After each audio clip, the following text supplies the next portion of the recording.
I get asked all the time, what is the best swim session to improve my swim-specific fitness for triathlon or open water distance freestyle events? And the answer is very easy, our infamous Goldilocks Session. This session will give you your absolute best bang for your training buck. So much so that when I'm away from my usual pool, traveling around, coaching here and there, I'll frequently do this session every day because of its simplicity, its effectiveness, and how fun it is to do once you know how to swim it really well. I originally came up with the idea for this session way back in 2006. Swim Smooth was just in its infancy.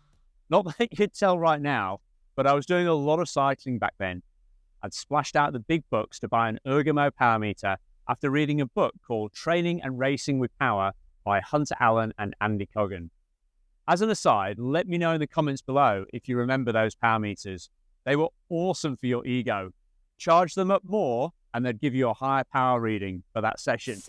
Totally useless, of course, for any sort of reliable consistency though. Mine's functioning as a paperweight on my desk these days. Anyway, the book was super simple in its approach and outlined how to work out your functional threshold power, or FTP, to determine the right intensity for your bike sessions. Up until that point, training with power had been prohibitively expensive, and most people were just using heart rate monitors to determine their intensity. However, your heart rate is simply a response to the workload you are putting out, and it's highly variable depending on all sorts of factors, like the heat, how tired you are, whether you're a bit dehydrated, if you've had caffeine, etc.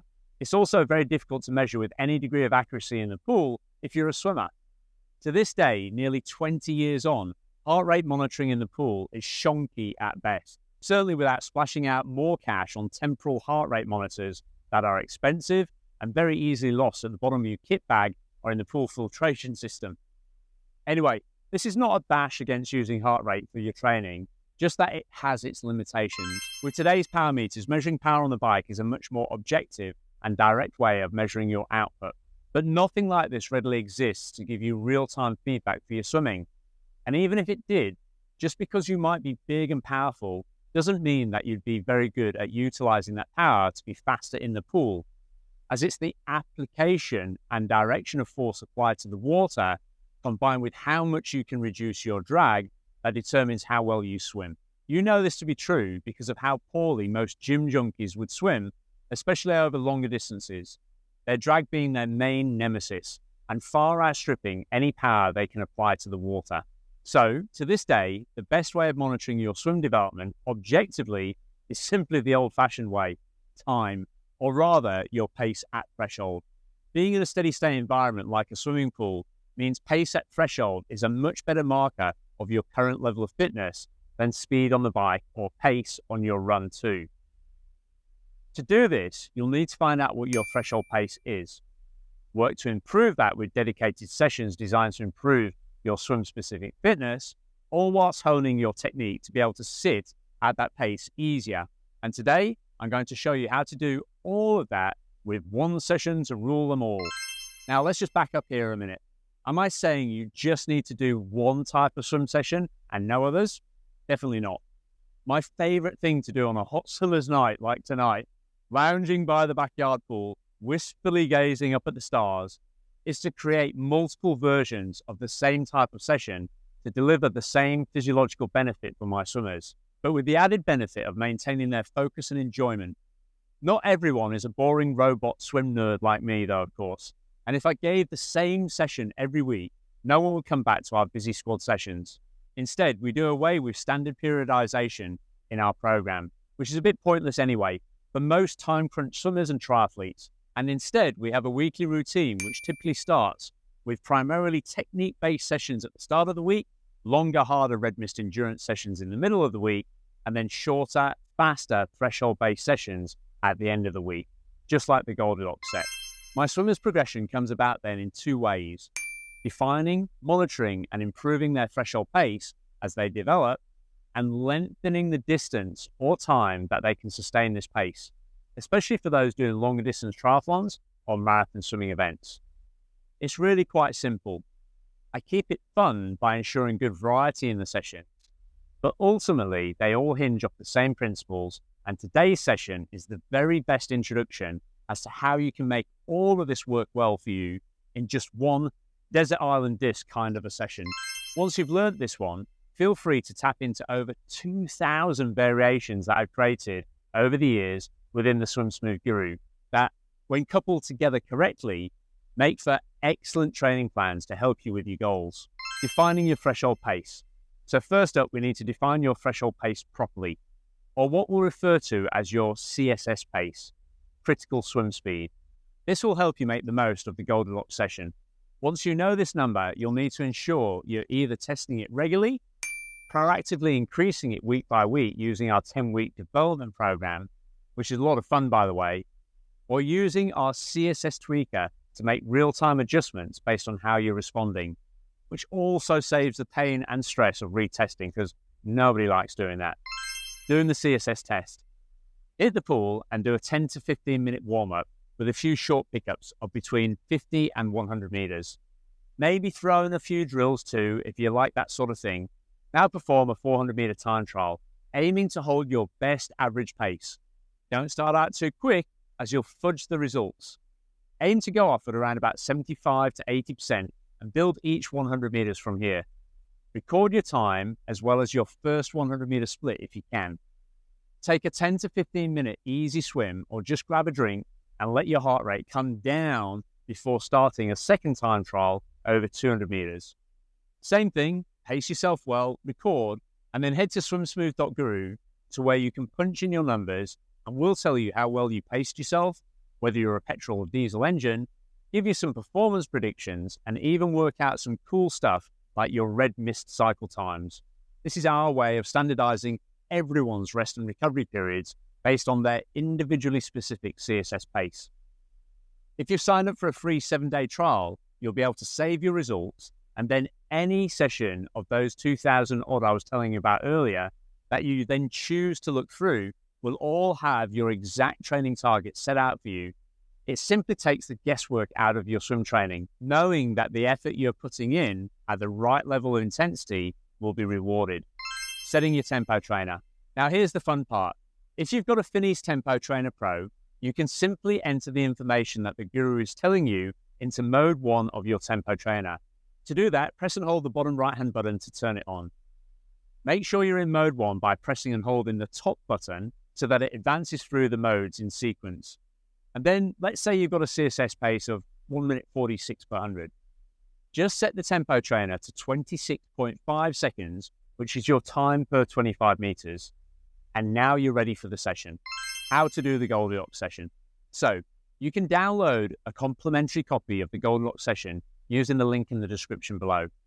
It won't have your specific paces set, obviously, and you won't be able to scale the number of intervals in the session like I do for each of my swimmers on the deck, or like you can do in the Guru, but it'll give you an idea of the standard version of this great session.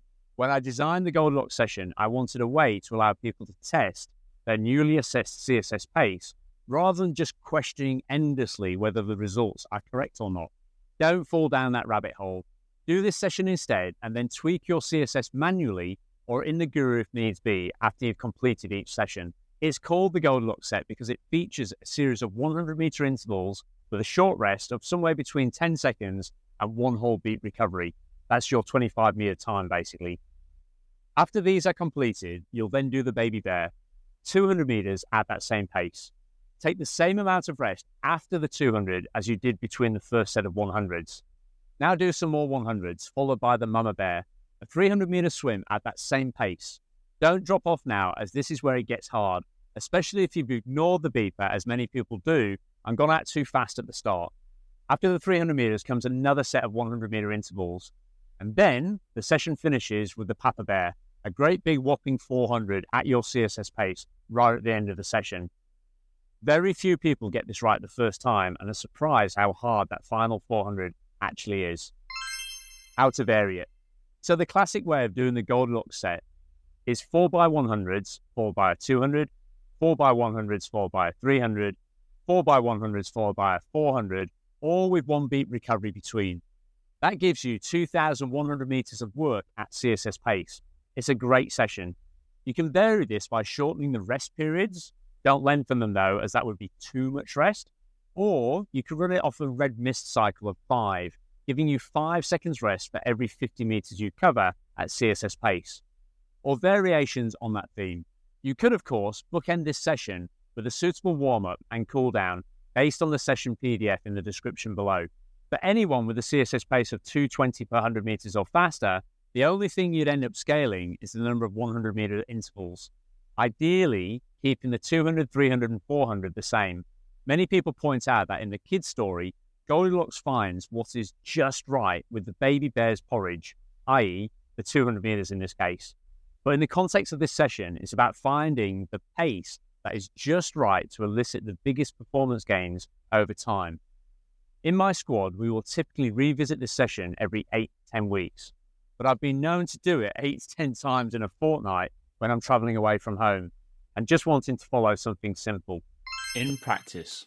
So this morning we're going to go the classic Goldilocks set. That's going to involve you doing a series of 100-meter intervals, always with 1 beat recovery. So in terms of the different variations of this particular set, it couldn't get any easier this morning in the sense that you're actually going to get a nice amount of recovery between each interval.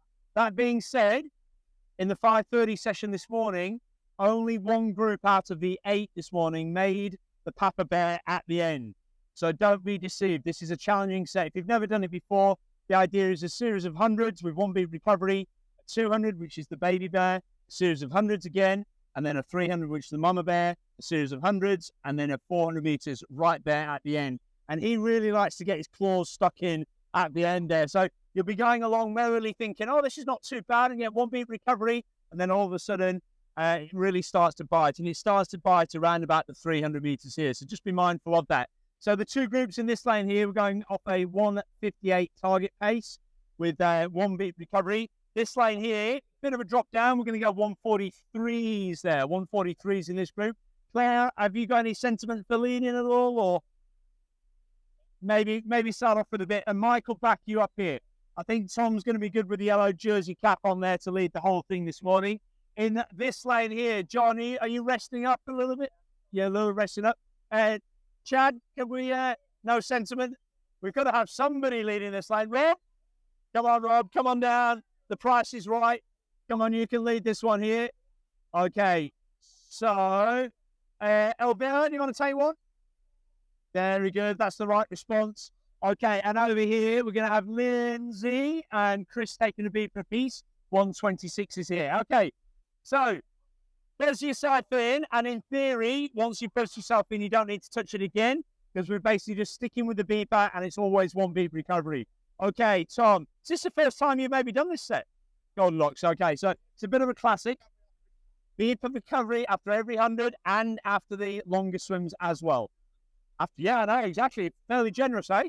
Okay, all right, let's give this a little bit of a go. Ready, 2, 1, let's get started. Lindsay, let's get your group away here. You will be fine. You'll be absolutely fine, Bet. All right, let's see how we go. 126 is our pace.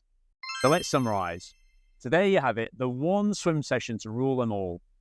Let us know in the comment section below if you managed to succeed and hit your target times for the Papa Bear especially.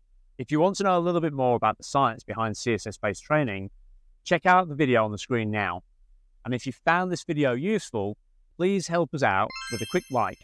And you know what? I was just looking at some stats this week, actually, and it's amazing how much this actually helps, as does subscribing and hitting that notification bell too, so that we can keep you posted on future videos like this one.